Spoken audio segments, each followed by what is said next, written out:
हम सब का रिटर्न टिकट कंफर्म है और इस टिकट को कोई भी कैंसिल नहीं करवा सकता। इसलिए पृथ्वीलोक की इस यात्रा का पूरा आनंद है। किसी ने बड़े कमाल की बात कही है कि हजारों फूल चाहिए एक माला बनाने के लिए, हजारों दीपक चाहिए एक आरती सजाने के लिए, हजारों बूंद चाहिए एक समंदर बनाने के लिए, लेकिन स्त्री अकेली ही काफी है घर को स्वर्ग बनाने के लिए। तिरुपति बालाजी की महिमा तो आप सभी जानते हैं, लेकिन आज हम आपको उनके ऐसे 5 रहस्य बताने वाले हैं जिसे वैज्ञानिक भी समझ नहीं पाए। पहला, मूर्ति पर लगे बाल।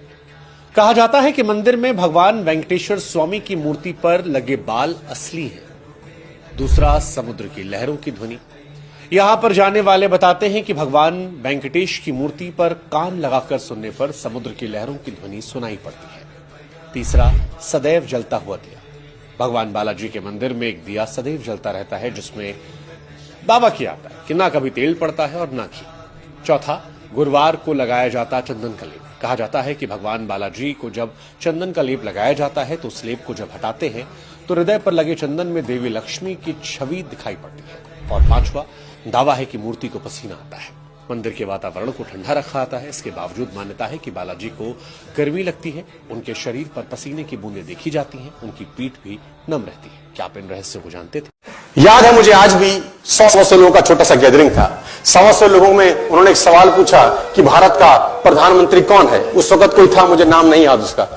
कौन चलाता है देश को? तो बोला ये आदमी चलाता है, ये हमारे देश का प्रधानमंत्री। तो बोला ऑस्ट्रेलिया को कौन चलाता है? तो फला आदमी चलाता है। लंदन अमेरिका को कौन चलाता है? बोले फला आदमी चलाता है। फ्रांस को कौन चलाता है? ये। पाकिस्तान को कौन चलाता है? ये। ईरान को कौन चलाता है? ये। अमीरात को कौन चलाता है? ये। पूरी दुनिया में अलग अलग देशों को कौन चलाता है? बोले ये। बोले दुनिया को कौन चलाता है? मेरा बाप तो नहीं चलाता, कोई तो होगा जो। मैं आपको बताना चाहूंगा उसके काम में कोई डिफेक्ट नहीं होता। कभी जिंदगी में ऐसा हो नहीं सकता कि लीची के पेड़ पे सेब लग जाए। एरर हो नहीं सकता, एरर की संभावना नहीं है सर। मैं आपको बताना चाहूंगा, और एक बड़ी कमाल की चीज उसने अपने हाथ में रखी हुई है। वो शरीर का विकास तो करता है, बुद्धि का नहीं करता।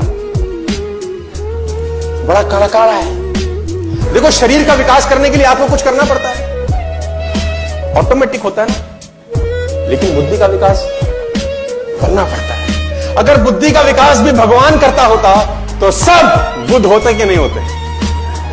सब होते कि नहीं होते? लेकिन वहां गणित उसका अजीब है। वो कह रहा है अगर इसको ऊपर तक पहुंचना है तो कुछ मेहनत इससे करवाओ। शरीर में ठीक कर देता हूं इसका। देखो, उंगली अपने आप बढ़ेगी, तुमको कुछ नहीं करना। नाक जहां तक बढ़नी है बढ़ेगी, तुमको कुछ नहीं करना। तो कहानी कुछ ऐसी है कि वो कहीं इस ऑडिटोरियम में बैठ के हमको सुन रहे होंगे। कहीं देखो, होता है ना, उसकी मर्जी के बिना क्या बोलते हैं आप लोग, पत्ता भी नहीं हिलता है ना। तो वो एक ऑटोमोबाइल के अंदर भी कहानी बड़ी सिंपल थी कि मैंने उनसे पूछा, जो 200 लोग थे, क्योंकि सबका विकेट करीब करीब गिर चुका था, लेकिन फिर भी एक अटका हुआ था जिसकी शरीर निकल गया था, पूंछ रह गई थी। तो मैंने बोला भाई तुझको क्या तकलीफ है? सब ठीक है, अभी पूंछ अटक रही है, पूंछ का एक बाल अटक रहा है। मैंने बोला गाड़ी कौन सी है तुम पे? तो बोला होंडा। मैंने कहा वेरी गुड। कब लिया? तो बोला 2016 में। मैंने कहा वेरी गुड, अब 2019 में लेना, क्या होगा? नया मॉडल आएगा कि नहीं आएगा? अच्छा, 2020 में होंडा का नया मॉडल आएगा कि नहीं आएगा? 21 में आएगा कि नहीं आएगा? 22 में आएगा कि नहीं आएगा? क्यों आएगा जानते हैं? क्योंकि पिछले साल में जो कमियां रह गई होंगी उसको ठीक किया जाता है। हेलो, यानी इनको कमीनों को नहीं पता था कि 18 में क्या दिक्कत थी, इनको अचानक 19 में याद आता है। 17 में जब बना रहे थे इनको पता नहीं था कि 18 में क्या चाहिए होगा।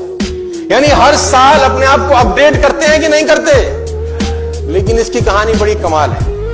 5000 साल पहले इन्होंने बनाया था, ये सेम टू सेम चल रहा है, कोई अपडेशन की जरूरत नहीं है। जहां आंख लगी है वहीं आंख, जहां नाक लगा रखी है वहां। अब उसको तो ऐसा नहीं लगा 5 साल के बाद, नाक पीछे भी लगानी चाहिए। क्या करें, है ना, 2 आंखें पीछे भी, भाई कोई पीछे से मारे तो। जो बना दिया मॉडल हमेशा के लिए